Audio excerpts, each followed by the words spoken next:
మామిడికాయ పులిహోర తయారు చేసుకునే విధానం చూద్దాము. ముందుగా మామిడికాయను తొక్క తీసి తురుముకోవాలి. ఇలా తురుముకొని పెట్టుకోవాలి.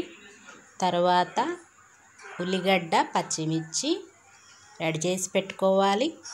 తర్వాత మనం స్టవ్ పైన బౌల్ పెట్టుకొని ఆయిల్ వేసుకొని తగినంత వేసుకొని తర్వాత జీలకర్ర, తర్వాత ఆవాలు, పోపు దినుసులు వేసుకొని తర్వాత మనం ఉల్లిగడ్డ, పచ్చిమిర్చి వేసుకోవాలి.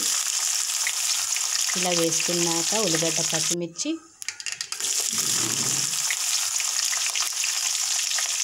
తర్వాత మనం కరివేపాకు వేసుకోవాలి.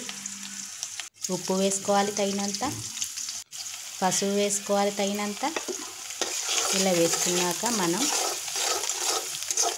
వేసుకోవాలి. దోరగా వేగాక మామిడికాయ తురుము వేసుకోవాలి. ఇలా వేసుకొని మనం ఫ్రై చేసుకోవాలి.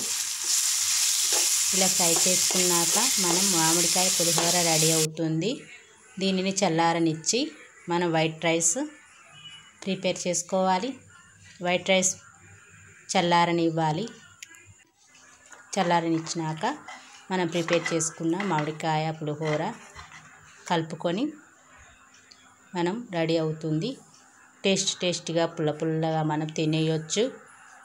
మన మామిడికాయ పులిహోర నిమ్మకాయలు కానీ చింతపండు కానీ లేనప్పుడు ఇలా టేస్టీగా రెడీ చేసుకొని తినేయొచ్చు. మామిడికాయలు మనకు సీజన్లో మామిడికాయ పులిహోర తినడం చాలా మంచిది.